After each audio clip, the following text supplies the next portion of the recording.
kulanti waxaan u wanaagsan daawadayaal kusoo dhawaada markale janaarka daljir media. ururka al-shabaab ayaa xukun dil ah ku fuliyay meel fagaara oo ku taala magaalada Jilib ee gobolka Shabeellada Hoose kuwa oo ay ku fuliyeen tirar rag ah oo ay ku eedeeyeen inay ahaayeen basaasiin una basaasayeen dowladda Mareykanka. fagaaraha ay toogashada ka dhacday ayaa waxaa ku sugnaa xubno ka mid ah dagaalyahanada ururka al-shabaab iyo dadweyne ku nool magaalada Jilib. maxkamadda ururka al-shabaab ayaa ku heshay 50 ruux oo dhammaantood rag ahaa inay la shaqeynayeen diyaaradaha droneska loo yaqaano ee aan duuliyaha lahayn kuwa oo duqeymo ka fuliyay marar badan magaalada Jilib iyo waliba deegaanada ku xeeran.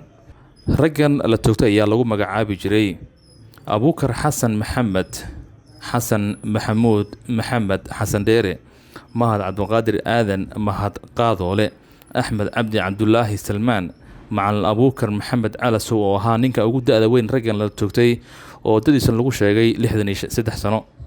dagaalyahanada ururka al-shabaab ayaa waxa ay horay marar badan xukunno dil ah ugu fuliyeen rag ay ku eedeeyeen inay u shaqeynayeen dowladaha Mareykanka iyo waliba dowladda federaalka ee Soomaaliya. dhinaca kale haddaan markana aadno dalka Mareykanka, xildhibaan Ilhaan Maxamed Cumar ayaa iyaduna ku andacoonaysa in Maxamed bin Salmaan dhaxal sugaha dalka Sacuudiga lagu soo rogo cunaqabateyn maadaama waaxda sirdoonka dalkaasi Mareykanka ay ku cadaysay inuu isagu ka dambeeyay dilkii la naxariisay wariye Jamal Khashoggi.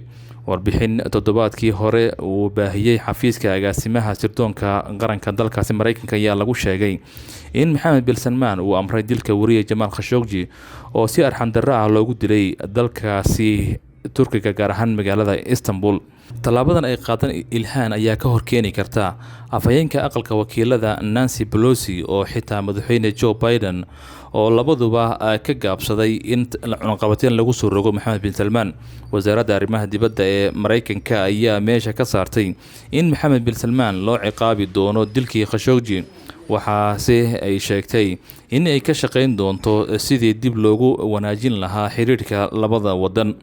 Ilhaan ayaa qoraal ay soo dhigtay barteeda Twitterka ku sheegtay in hindise sharciyeedka uu tijaabo u yahay dareenka bini'aadanimo ee dalkaasi Mareykanka.